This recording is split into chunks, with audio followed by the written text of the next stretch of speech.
Fascism. The belief in the nation above all else, enshrining patriotism, traditionalism, and civic duty as the ultimate virtues. Progressivism. The belief in equality above all else, enshrining equity, tolerance, and the equality of outcome as the ultimate virtues. One is right-wing, the other is left-wing, and the two are often thought of as diametrically opposed. But that's not necessarily true. Enter progressive fascism. But how exactly can the ideologies that gave us this and this, respectively, ever be compatible? Well, first we need to define the two terms, which I already did. Fascism is authoritarian, ultranationalist, and economically flexible. Progressivism isn't necessarily incompatible with the first and last of those traits, but the middle one causes issues. Or does it? Nationalism is basically just politics based on extreme patriotism. There's more to it, but that's all we need to know for the purposes of this video. Patriotism is based on your country, region, nation, or ethnic group. Obviously, different groups are different. For instance, many Canadians consider the public healthcare system, cultural diversity, and generally being more left-wing than their southern neighbor a point of national pride. Even here in the US, many people hold the belief in America as a nation of immigrants as a huge part of their patriotism, viewing it as just as core a part of American culture as apple pie or the Second Amendment. Therefore, a society that is sufficiently left-wing culturally could hypothetically remain very left-wing even under a fascist government, especially if that country's national pride was tied up in how progressive they are. But what exactly would that society look like? Well, it would obviously be a one-party state, led by a single larger-than-life leader ruling through a cult of personality, the same way fascist Italy, Nazi Germany, or Francoist Spain were. Socially and culturally, it would be very nationalistic. Duh. Every aspect of society would be influenced to an extent by history, tradition, and culture. The Nazis did this quite well, combining just about every element of the often disjointed German history into a single cohesive national mythology.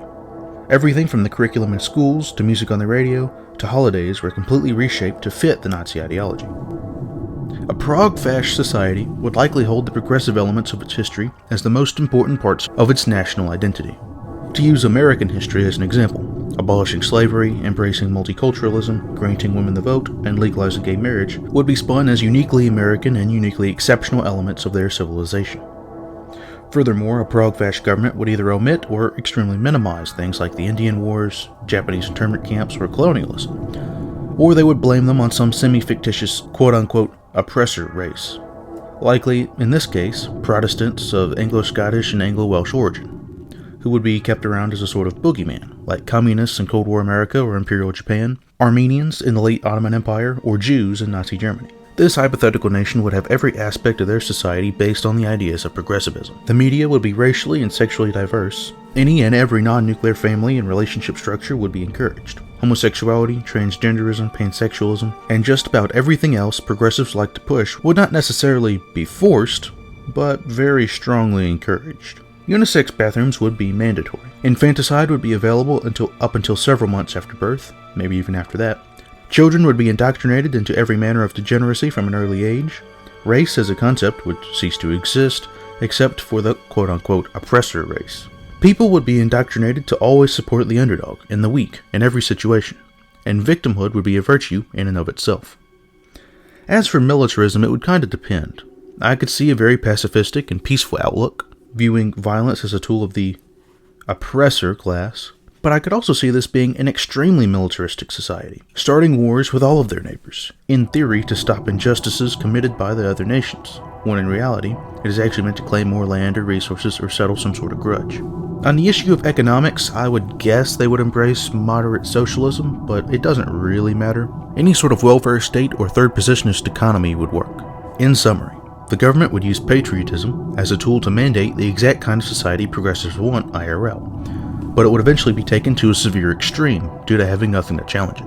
I doubt any real ideology would call itself something as oxymoronic as progressive fascism, but these basic sorts of ideals are something we could see come to fruition very soon in real life.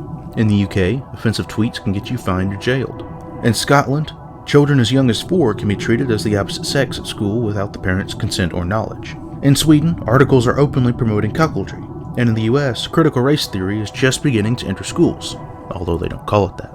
And, as outlined earlier, there are many people who are strongly patriotic, but very left-wing. If these lefty patriot types and these authoritarian progressive types begin to overlap to a large degree, then this ideology could soon cease to be fiction.